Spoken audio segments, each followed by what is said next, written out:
Nós estamos compartilhando com os irmãos o tema sobre a Bíblia. Por que ressaltar a Bíblia?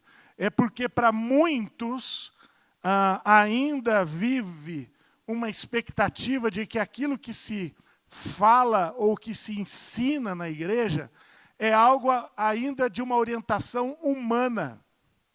E nós, de vez em quando, precisamos parar e entender que aquilo que nós compartilhamos é aquilo que vem de Deus através da sua palavra. E quando se ouve aquilo que vem da palavra de Deus, nós podemos muitas vezes nos sentirmos constrangidos, porque muitas das coisas não estamos vivendo, ou quem sabe deixamos de viver, ou quem sabe erramos no caminho, mas consertamos. Mas o importante é alinhar a sua vida diante do reconhecimento da importância da palavra de Deus que nos orienta o caminho que devemos seguir. É difícil a gente pensar muitas vezes em relação à palavra de Deus como sendo um manual de conduta, de valores, para que nós possamos caminhar conforme a vontade de Deus. E muitas vezes começamos a questionar em função daqueles que ministram a palavra, como se a ministração fosse pessoal. A nossa mensagem não é pessoal, a nossa mensagem é divina, espiritual, e transforma vidas. Só para fazer uma pergunta, as crianças vão sair? Não, vão estar hoje todos conosco? Que bom, né? Vamos participar juntos aqui conosco. Eu quero contar, então, uma história para os irmãos. Uma história de uma época onde que viver sob a orientação da palavra trazia realmente para o povo um bem-estar, uma segurança e, acima de tudo, uma prosperidade, podemos dizer assim, em relação a tudo aquilo que era necessário para o povo, mas devido ao pecado, devido à idolatria, devido a abandonar o Senhor, abandonar a palavra e desobedecer a Deus, pagaram um alto preço por causa desse afastamento do Senhor. É a mesma condição para nós hoje. Nós precisamos nortear a nossa vida em cima da palavra de Deus. É a palavra de Deus que coloca a minha vida no prumo e dá entendimento de saber de que maneira eu tenho que caminhar nesse mundo. Nós somos um povo pautado pela palavra de Deus.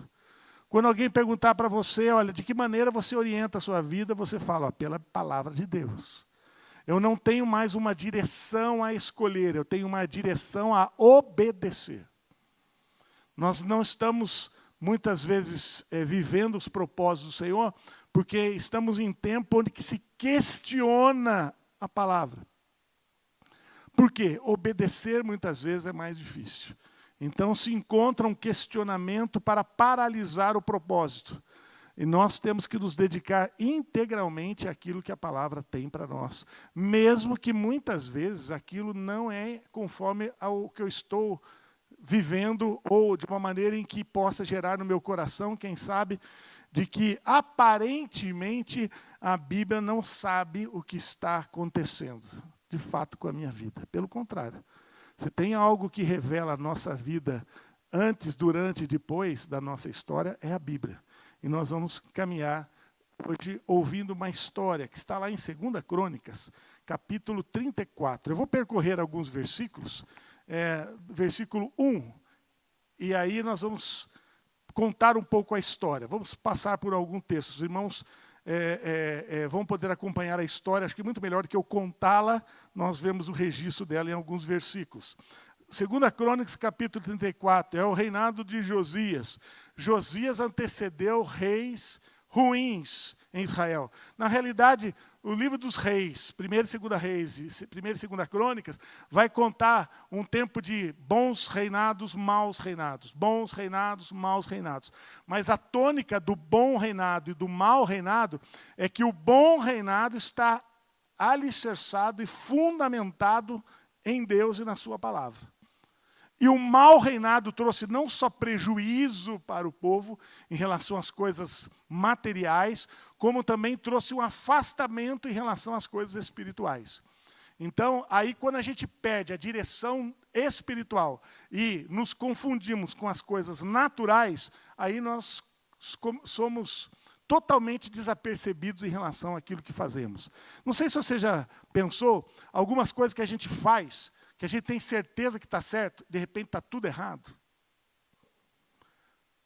Já viveram momentos assim que você fala, eu tenho certeza que é assim. De repente não é nada disso. E eu não sei se você sabe, mas para você ficar perdido, basta você não ter direção nenhuma.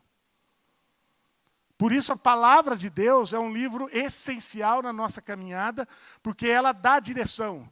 Vou contar para os irmãos, eu acredito, Londrina é maravilhoso. Quem já foi para Londrina? Hein? Lugar bom, bonito. Eu fiquei perdido em Londrina 1 hora. Vocês acreditam? Saí do congresso abençoado, louvando ao Senhor. Então falei, Vivian, vamos tomar um lanche e vamos para o hotel.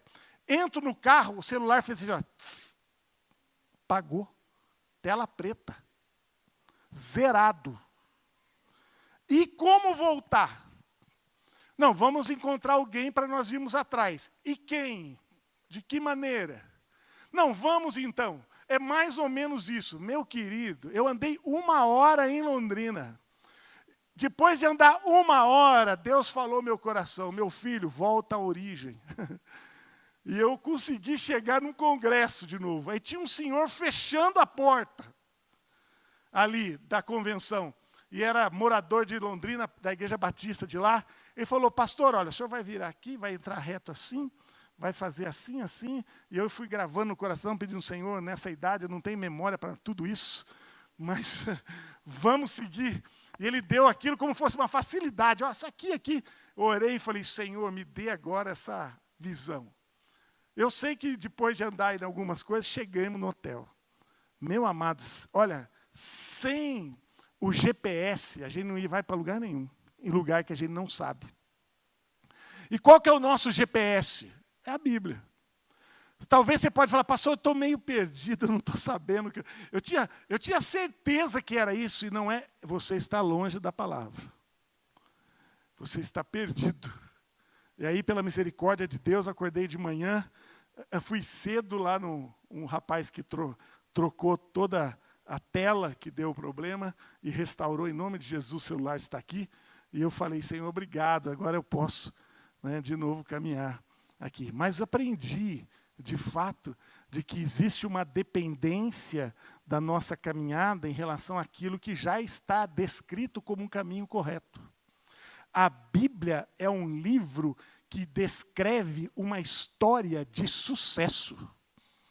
A Bíblia é um livro que, para nós, é imprescindível na caminhada, porque eu e a Bíblia chegamos aonde Deus quer que cheguemos. E para a felicidade de todos, no mesmo propósito de alegria e de satisfação plena através da palavra. Você tem cuidado com essa palavra desse jeito? Vai chegar um tempo em que nós não vamos mais contar e vamos ficar perdidos. E, na realidade, muito do que acontece conosco é aprender que nós podemos viver momentos onde nós saímos da rota, perdidos em relação a onde ir e como ficar. Mas você tem que correr de volta para a palavra e voltar para a palavra. E olha o que está acontecendo em Israel. 2 Crônicas 34, versículo 1. Tinha Josias 8 anos de idade quando começou a reinar, e reinou 31 anos em Jerusalém. Fez o que era reto perante o Senhor, andou em todo o caminho de Davi, seu pai, e não se desviou nem para a direita, nem para a esquerda. Olha o GPS aqui. Né? Não desviou. Versículo 3. Porque no 8º ano do seu reinado, sendo ainda moço, começou a buscar a Deus de Davi, seu pai. E do 10º ano começou a purificar a Judá e a Jerusalém dos altos dos postes ídolos e das imagens de escultura e de fundição. Olha que coisa interessante, alguém com bom propósito, querendo caminhar sem errar à direita e à esquerda, começa a alinhar o seu coração, não com uma convicção do que ele pensava, mas olhando dos ensinamentos que seu pai deixou. Estão lembrados? Quando você tiver alguma dificuldade de entender a palavra, você procura os mais velhos. Nós temos aqui 2 pastores, pelo menos, 45 anos, né, pastor Temisco e pastor Paim? 43, 53 de ministério. Pastor Paim, quanto? Cadê pastor Paim? 57. Então, meu amado, você não quer mais oportunidade de jovens têm visões, querem chegar através das visões ao resultado, procure esses homens que sonham. Porque nós perdemos muitas vezes a oportunidade de vivermos bênçãos, porque não sabemos aonde buscar a resposta. Aqui, pela misericórdia de Deus, a palavra de Deus estava negligenciada. Nós vamos ver na continuidade da história. Porém, quando não existia a palavra, procurou-se, através da história dos antepassados, dos mais velhos, restaurar os valores. Versículo 8. No 18º ano do seu reinado, havendo já purificado a terra e a casa, enviou a Safã, filho de Azalias, Maazéias, governador da cidade, e a Joá, filho de Joacás, cronista, para repararem a casa do seu Deus. Foram a Ilquias, sumo sacerdote, e entregaram o dinheiro que se tinha trazido à casa de Deus, e o que os levitas, guardas da porta, tinham ajuntado dinheiro, provindo das mãos de Manassés, de Efraim e todo o resto de Israel, como também de todo Judá e Benjamim e dos habitantes de Jerusalém. Então se juntou-se um dinheiro e vamos restaurar a casa de Deus. Vamos começar a ter, através da casa de Deus, uma oportunidade de ouvir para onde vamos. Não é a igreja que tem para nós uma resposta em relação a Deus, mas é este encontro na igreja, através da palavra, através dos irmãos, é que nós tiramos um posicionamento da nossa caminhada.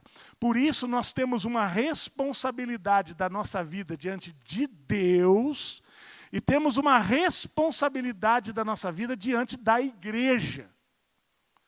Você e eu não podemos errar a rota, porque eu tenho uma responsabilidade com Deus, e olhe para quem está ao seu lado. Você tem uma responsabilidade com aquele que está com você aí. É muito triste, não? Quando a gente perde a percepção de não querer, não, eu vou obedecer a Deus, mas a igreja, não. Você, meu amado, é o cartão de visita da igreja. Eu não sei de onde surgiu essa história que a igreja está falida, de que a igreja está comprometida mais com o mundo que com Deus. Meu amado, foi alguém que levou essa mensagem errada, como diz, um afastado, um desorientado, um negligente, que levou essa mensagem àqueles que estão do lado de fora. Mas quem está aqui dentro tem a certeza de que é aqui que eu encontro diante de Deus a resposta para a minha vida, e tenho os irmãos para justificar a minha caminhada. Amém, irmãos? Aqui todos nós somos testemunhas.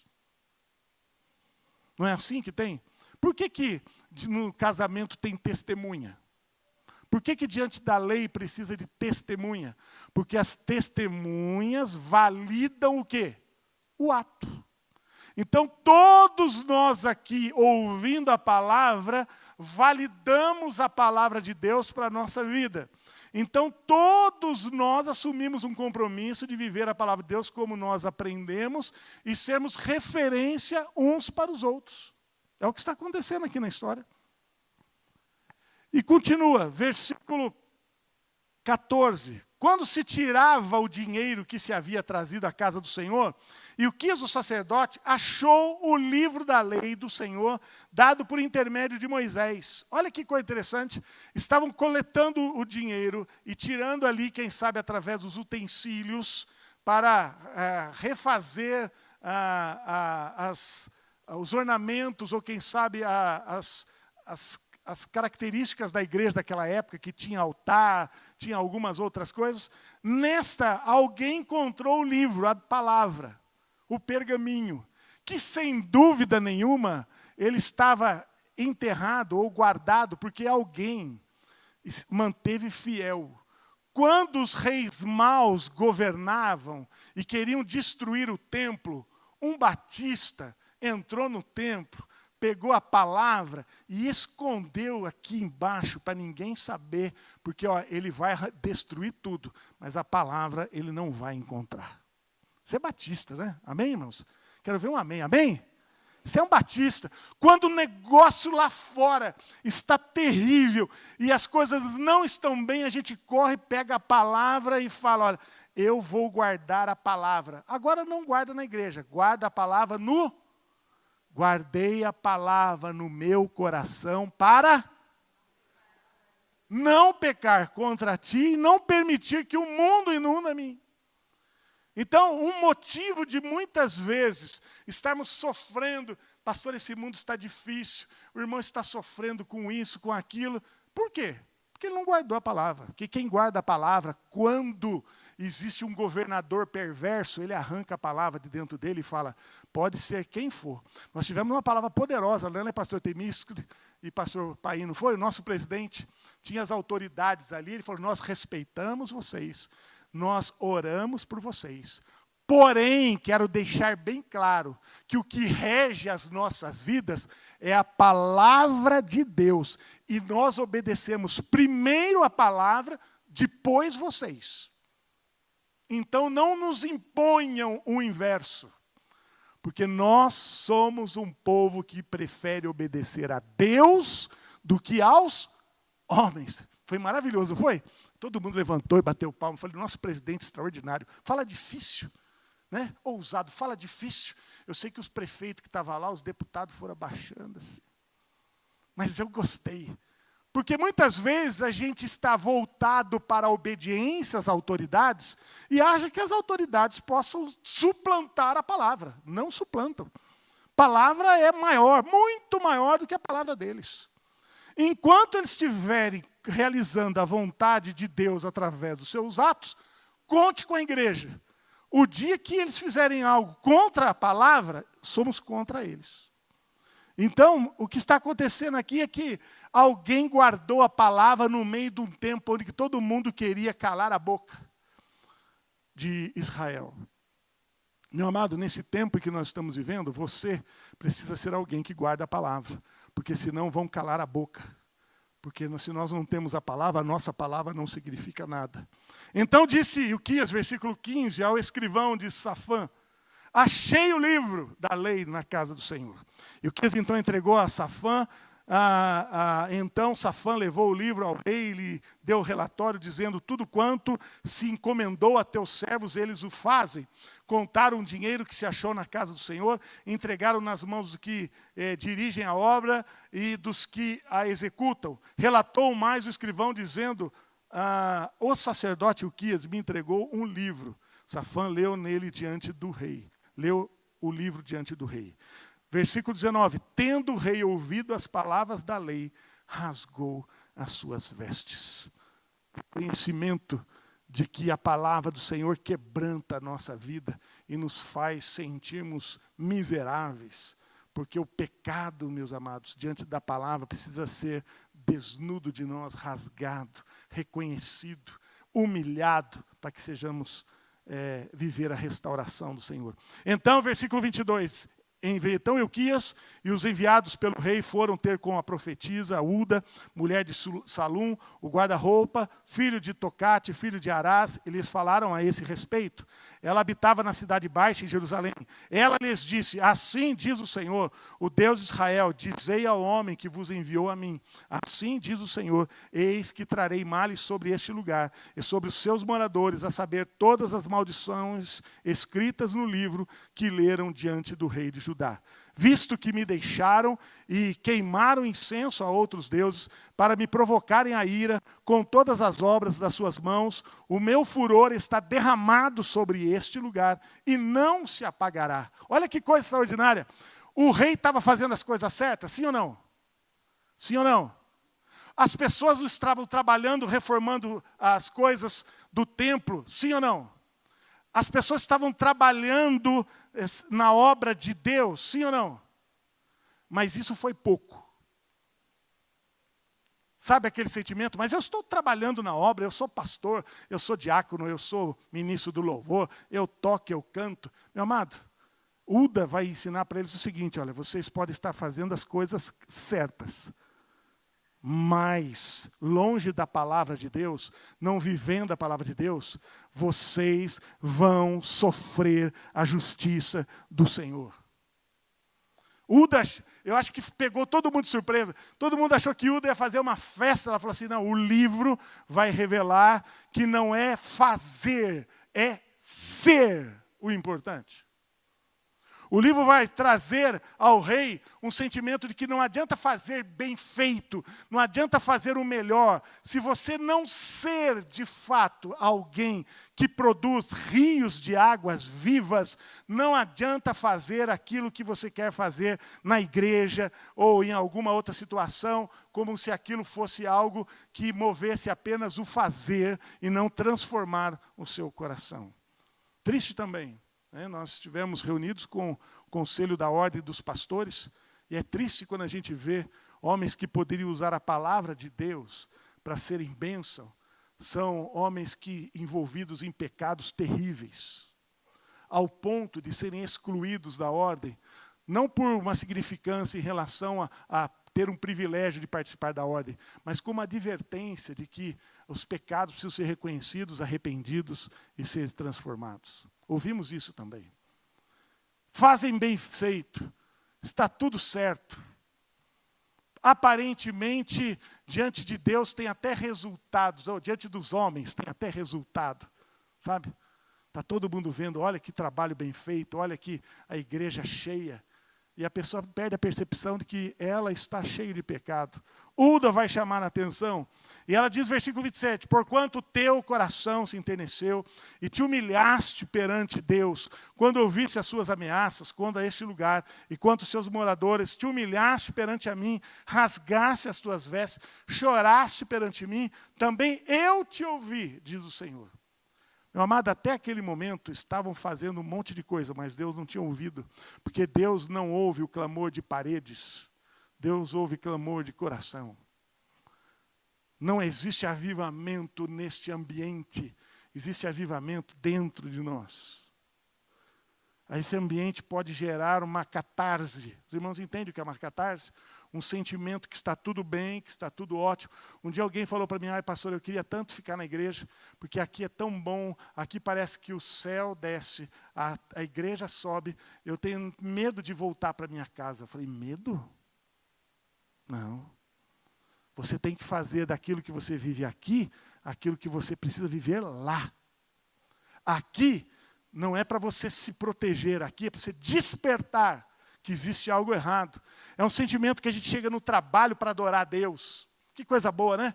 Chega no trabalho para adorar a Deus. Tempo atrás, eu fui num supermercado, estou lá no supermercado, de um lado, do outro balcão, né? Como é que chama? Da outra prateleira. Eu estou ouvindo alguém cantar um hino, bem alto, né? Louvando ao Senhor. Eu falei, eu vou dar a volta. Eu dei a volta, tinha o irmão comprando as coisas assim, cantando lá, descansando no poder. Aí eu passei, eu falei, paz, irmão, tudo bom? Coisa boa, né? Louvando num ambiente que não é esse. Ou quando a gente vai na casa de alguém e a gente sente aquela presença de Deus, a mesma presença que eu sinto neste lugar. Se você sente aqui e não sente lá, hoje é o último dia que você vai viver essa diferença em relação a onde Deus está. Você vai sair daqui na presença de Deus e vai entrar na sua casa na presença de Deus e vai viver uma vida abençoada também na sua casa.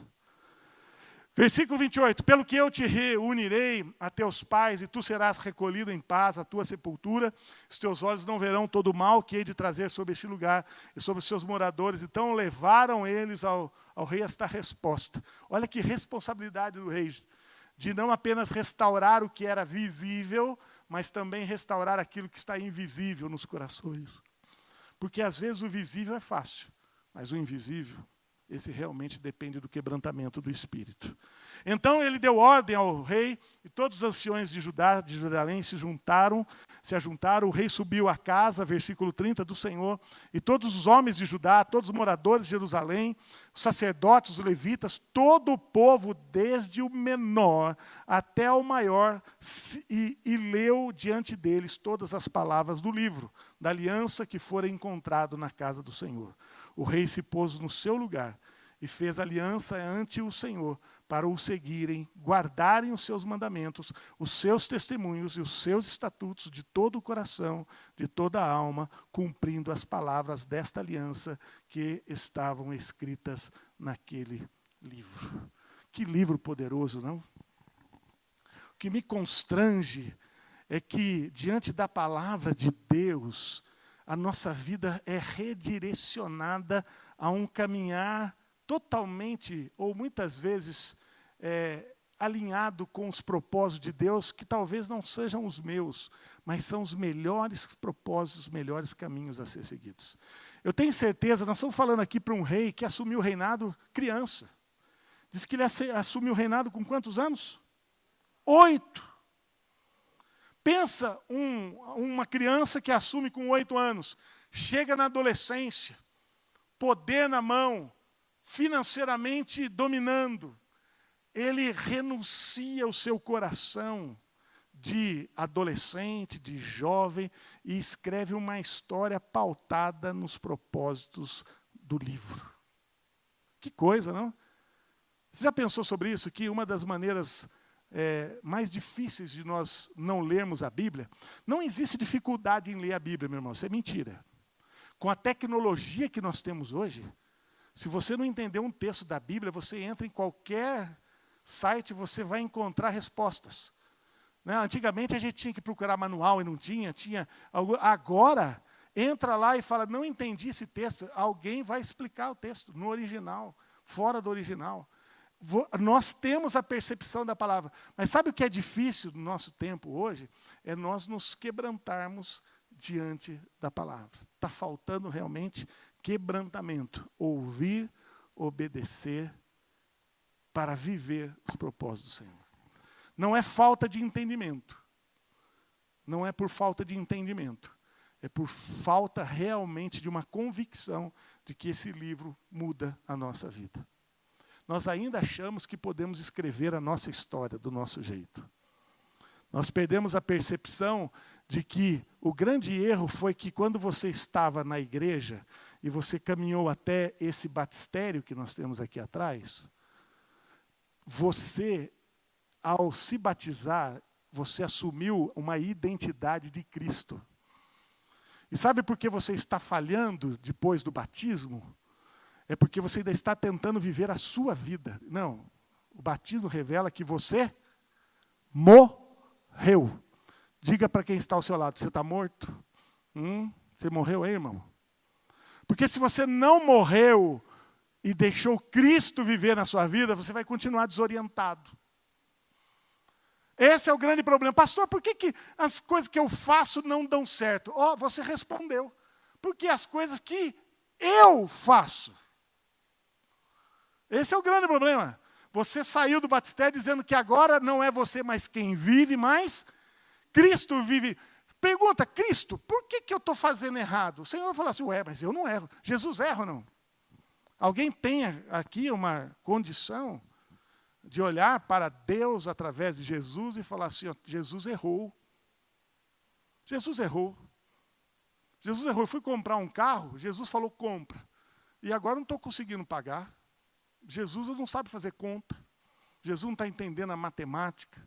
Você tem coragem de acusar Jesus de uma falha em relação àquilo que você poderia, de fato, ter colocado Jesus? Quem sabe Jesus iria escolher um outro carro, uma outra parcela, uma outra condição, mas essa você não quis. É por isso que você está sofrendo. Seus irmãos entendem isso? Estou falando aqui para os que... Tem alguém aqui que não tem Jesus? Já levanta a mão, aceita Jesus agora. Tem alguém aqui que não tem Jesus? Todos têm, amém? Tem alguém aqui que não tem, está desviado, quer encontrar Jesus? Então, se todos aqui têm Jesus, eu estou falando para crentes que vivem pautados na vida de Cristo. E vida de Cristo não tem erro. Sim ou não? Você tem coragem de falar que viver com Cristo está dando errado. É por isso que a igreja está com um marketing de divulgação, porque você está blasfemando quando você diz que, olha, aquela igreja não é boa, aquela igreja não fez aquilo, Deus não atende. Ué, você está blasfemando. Porque aqui o que está acontecendo é alguém que reconhece, de fato, que viver na dependência de Deus é necessário, é suficiente para nortear a caminhada. E o que me admira nesse rei tão jovem é que ele se coloca diante de Deus e faz aquilo que é indispensável da nossa felicidade. Senhor, de agora em diante, que o Senhor dirija os meus passos. E eu quero só falar para os irmãos da importância da palavra de Deus para nós, essa Bíblia que nos orienta, a respeito desse texto, de 3 reações ou 3 oportunidades de transformação para que nós possamos ser impactados pela palavra de Deus, através da sua importância. Essa palavra é importante na sua vida, sim ou não? Sim?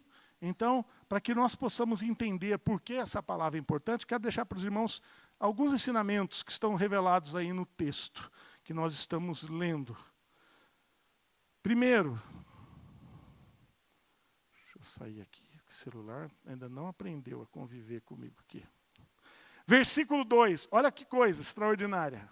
Vamos voltar, capítulo 34, versículo 2. Uma mensagem expositiva para os irmãos. Fez o que era reto perante o Senhor, andou em todo o caminho de Davi, seu pai, e não se desviou nem para a direita, nem para a esquerda. O que é isso? Entender que a palavra de Deus muda o rumo da nossa história. É só a palavra de Deus. Eu não quero mais ouvir, pastor, errei, mas agora eu vou mudar. Não, ninguém muda. A única coisa que muda a nossa história é a palavra. É você falar, pastor, eu entendi que errei através da palavra de Deus e ela revela para mim uma nova história. Eu não acredito em pessoas que mudam. Eu acredito em pessoas que, pela palavra de Deus, mudam. Não é assim? Porque a gente, não sei se você já percebeu, que não existe pecado velho. Ou melhor, não existe pecado novo. Tem um pecado novo que surgiu aí? Tem um pecado, não, pastor, um pecado. Pecado é pecado. Um dia alguém falou para mim, pastor, eu não gosto muito dessa palavra pecado. Eu falei, eu também não gosto, mas que ele acontece, acontece. É aquilo que transgride os propósitos do Senhor, aquilo que faz eu andar conforme aquilo que eu penso. E normalmente, conforme a minha história tem problemas. Mas quando a minha história é mudada pela palavra, é uma outra coisa. Sabe uma coisa interessante? Por que você aí é um bom pai? Responda os pais. Vamos responder tudo. Por que nós somos bons pais? Por causa da palavra. Vamos falar todos juntos? Os pais, homens. Por que nós pais somos pais abençoadores? Por causa da palavra de Deus. Isso, homem. Nossos homens estão muito fracos hoje. Vamos falar, por causa da mulheres. Porque vocês são mulheres fiéis, prudentes, que amam os seus maridos. As casadas, por causa da isso. Jovens, porque vocês não são tendenciosos ao pecado e procuram viver uma vida santa, conforme os propósitos da... Isso.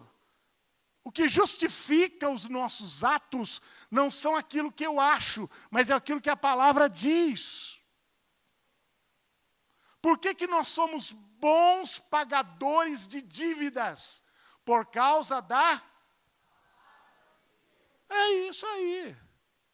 Por que nós não podemos dar a tapa, mas se recebermos a tapa, estarmos à disposição de oferecer a outra face, por causa da...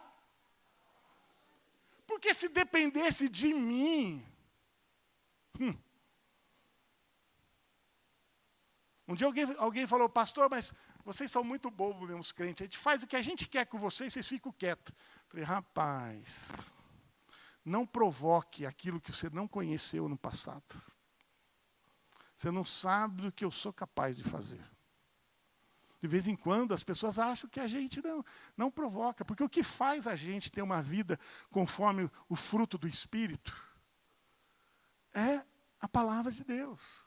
A nossa convicção de mudança, de transformação, de história, é porque um dia a palavra de Deus escreveu uma vida conforme Deus quer.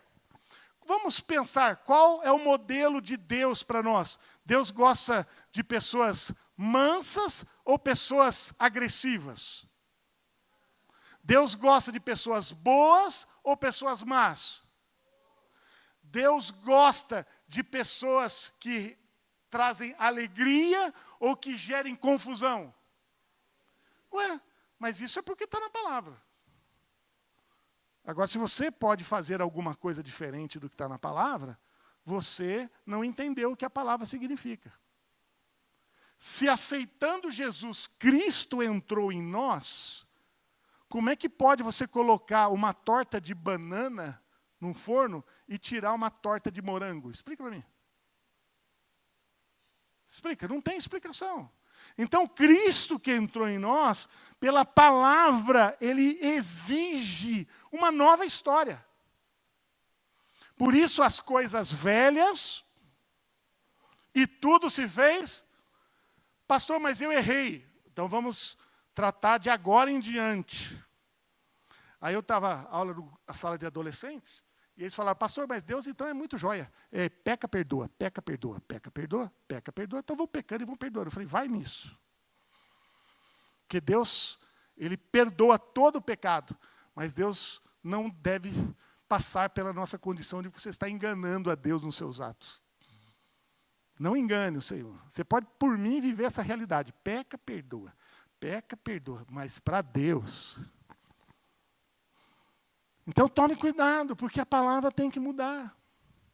A gente tem que realmente entender que, ao viver Jesus, eu preciso construir em mim uma história de Deus. Aquele rei estava fazendo exatamente o que Deus queria. Não foi, não, eu vou agora eu estou pensando, não. Ele deixou Deus tomar conta da sua vida e Deus, então, começa a agir na vida dele para que, através dele, se faça uma história construída em Deus. Tanto que você já percebeu, todos aqui já passaram por escola, né? A gente não lembra de professores bonzinhos, lembra? Agora, os professores ruins, aqueles que são carrasco, aqueles que não dão nota para a gente de jeito nenhum, quer que a gente aprenda. Se tirou 5 e 3, e para passar precisa 5,5, ele fala, vai para a recuperação. Você fala, nossa, esse homem é muito ruim. Esse a gente não lembra. Esse a gente lembra. Agora, sabe, aquele que a princípio precisava de 5 e tiramos 3, ele fala, vá passar. Esse a gente nem lembra, porque eles não construíram a nossa história. Eles nos ensinaram a gente facilitações. E tem crente que gosta de facilitações. E não gosta de comprometimento. Não é assim? E a gente está vivendo hoje esse perigo de construir uma história através de Deus sem os prerrogativos da palavra. Né? Segundo, versículo 21. Olha que coisa que o texto vai nos ensinar. Versículo 21. Ide e consultai o Senhor por mim, e pelos restantes em Israel e Judá, acerca das palavras desse livro que se achou, porque grande é o furor do Senhor que se derramou sobre nós, porquanto nossos pais não guardaram as palavras do Senhor para fazerem tudo o que está escrito neste livro. Segundo, resgate todos os valores que você perdeu. Resgate esses valores. Tem coisa que a gente precisa resgatar. Fazer que nem o rei. Chama todo mundo e veja aonde que nós erramos. Veja onde que na caminhada aconteceu um problema. Vamos resgatar valores. Nós temos hoje uma dificuldade terrível em retomar valores perdidos. Sabe, eu era muito bom. Quando eu comecei na igreja, pastor, eu não perdi um culto. Resgate de novo isso. Para o presente, como diz a palavra. Eu quero viver o primeiro amor. Resgate. Vou fazer para os irmãos uma campanha, nós vamos retomar de novo o amor pela reunião de oração, senão vai acabar. Eu não vou aguentar ficar vindo a reunião de oração, eu e só o irmão Jailton, né, e o Clóvis, não dá mais. Você não quer que acabe? Não, pastor, é essencial a reunião de oração para a igreja, mas eu não vou. Ué, estamos aqui para quê? Na realidade, nós que estamos vindo, não precisamos. Mas nós temos que resgatar valores perdidos. Não, pastor, mas eu não tenho tempo, eu estou estudando, estou trabalhando. Eu não estou falando para você. Eu estou falando para você que tem tempo, chega em casa e fica assistindo televisão e não vem aqui. Para você que eu estou falando. Não, mas então eu não posso ir. Mas quinta-feira tem online. Basta entrar no Cisco. Eu não vou mais fazer culto, eu e a Neia. Não vou mais. Vai acabar. Aí, poxa, pastor, houve uma época, eu tenho uma saudade, que a gente participava do culto online. Participe. Traga de novo, resgata valores que você já perdeu. Se você não pode o presencial, então, pela internet, você pode ir em qualquer lugar. Pastor, eu estou na minha casa, entre no Cisco. Eu estou no carro, entre no Cisco, deixa ali. Não precisa aparecer a sua imagem, é só saber que você está conosco. Que é tão bom saber que quando estiverem... Quantos? 2, não está tendo 2. Está gravando isso aí? Jesus. Então não está tendo 2 ou 3 em alguns dos nossos encontros. Então você precisa estar lá. De que maneira? Resgatando valores perdidos. Você participava antes, você vinha antes. Não, vamos acabar com a escola bíblica, porque os irmãos não querem mais participar. Não, vamos resgatar os valores e continuar. Por que aquilo que a gente deixou para trás precisa ser jogado de lado? Não era bom? Não sempre foi bom? Não sempre foi excelente para a vida da igreja? Então vamos resgatar de novo. Agora eu estou pensando também em algumas coisas que você pode resgatar na sua família. Está lembrado o tempo que você gastava mais tempo com os filhos com os pais? Vamos resgatar esse tempo. Vamos passar mais tempo com a nossa família. Vamos resgatar aquele tempo em que a gente levava a igreja dentro para a nossa casa e nós tínhamos uma família de comunhão. Vamos resgatar esse tempo. Já falei para os irmãos, vamos fazer um exercício nos precavendo dos cultos fúnebres. Você precisa ter 6 amigos no mínimo, por causa da alça do caixão, para carregar. Amém? Pensa aí, 6 pessoas que você pode contar em qualquer momento da sua vida. Tem 6. Está difícil 6, hein? Eu vou contar para os irmãos, está difícil 6. E eu já tive culto que não tinha gente. Cadê o Gerson? Gerson? Não tinha gente para carregar o caixão. E sabe que o motorista que trouxe o esquife, é isso que chama? Não sei como é que chama, o esquife, é isso mesmo? Sabe quem falou, pastor, há muito tempo eu não vejo chegar no lugar e não tem ninguém para tirar o caixão. Eu e o senhor não vamos conseguir. Que triste. Como é que pode a gente viver a vida longe das pessoas? Vamos estar juntos. Olha, eu quero dizer para os irmãos, quantos irmãos têm casa na praia aqui? Levanta a mão. Está gravando, mas agora vai. Quem tem casa na praia aqui? Levanta a mão. Ninguém tem? Alguém precisa ter. Ali, Reginaldo. Então, eu não preciso mais de casa na praia. Preciso ou não? Quando precisar, Reginaldo. Aí, pronto, resolveu. Certo? Você viu como é bom ter amigo? Outra coisa, eu não tenho plano de saúde, porque não dá para pagar. Mas, de repente, eu estou passando uma dificuldade, preciso levantar R$500 para um exame, eu não tenho. Quantos aqui podem ajudar o irmão pagando o exame? Levante a mão. Quantos? Já deu mais de 1.000. Pronto, não precisa. Quem tem amigo não precisa de plano. Deu para entender aonde nós estamos falhando? Porque nesse mundo não dá para ter tudo. A gente precisa de amigo. Nossos pastores, nós temos lá o PAP, é isso mesmo? Plano do que, pastores? Adoção, né? De pastores, não é? Chama PAP. E os pastores, quando estão precisando, vai lá no PAP. E o PAP ajuda, é isso mesmo, tem um plano de amigos. Porque quem dá o dinheiro do papo somos todos pastores. Você tem isso. Tem que fazer uma obra na sua casa, uma obra grande. O Carlos não está aqui, mas tinha que pintar todo aquele muro para o Carlos. Eu falei, você está sofrendo à toa. Nós temos quantos homens na igreja? É só chamar. Ah, mas se eu chamar, ninguém vem. Ah. Não, tem que vir. Nem que hoje é dia de pintar a casa dele, amanhã vai ser a nossa. Não tem problema, não tem problema com isso de fazer para depois receber. Só que tem que ter gente.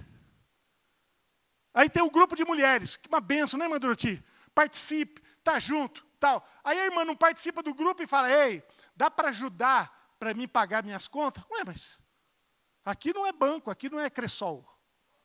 Aqui não é financiadora. Aqui é um grupo de amigos. Se você está no meio dos amigos, você não precisa nem pedir. Chega nos amigos e fala, ô irmão, estou precisando de uma dificuldade aí. Ó. O que os amigos vão fazer? Amigo. Agora, esse é um valor que precisa ser resgatado. Quantas pessoas você tem ao seu redor que você pode contar? Hoje não tem filho que conta com o pai. E tem pai que não conta com o filho. O pai está com problema, o filho fala, problema seu. O pai está com problema de pagar a conta, problema seu. O filho está com problema na escola, o pai fala? Isso, jovens, é a hora de você falar agora, reivindicar. O pai está com problema no trabalho, problema? O filho está com problema na escola, problema? Não resolve nunca esse problema.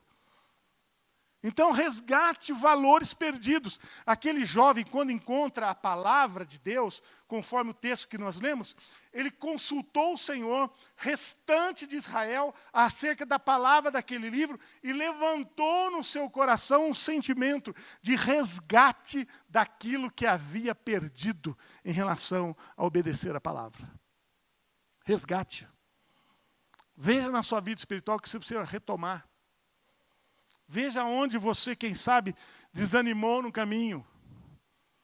E busque a palavra de Deus. Em último lugar, versículo 27, isso é tremendo. Porquanto o teu coração se enterneceu e te humilhaste perante Deus, quando ouviste as suas ameaças contra este lugar e contra os seus moradores, e te humilhaste perante mim, e rasgaste as tuas vestes, e choraste perante mim, também eu te ouvi, diz o Senhor. Meu amado, quem vive a palavra, entende a palavra, ela tem que gerar em nós arrependimento genuíno dos nossos erros. Não tem lágrima de crocodilo no meio dos nossos arrependimentos. Tem lágrima de verdade. Eu faço algumas barbaridades às vezes. Não sei você, né? Os irmãos escolheram um pastor pecador, fazer o quê? E de vez em quando eu cometo um pecado, meus amados, eu me quebranto diante do Senhor. Eu me humilho, eu faço questão de ser humilhado. Porque isso faz com que o meu coração entenda que é lá, naquele momento de quebrantamento, de humilhação, é que Deus vai perdoar. Tem hora que eu chego até diante da família, eu falo, me perdoe. Diante dos amigos, me perdoe.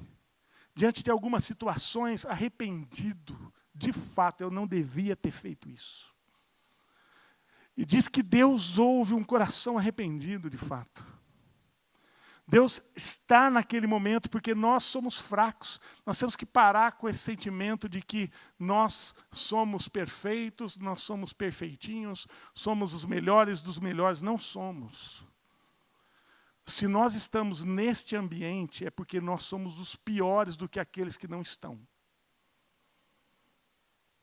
Se nós estamos aqui, não é por graça, mas é por arrependimento dos nossos erros e nossos pecados.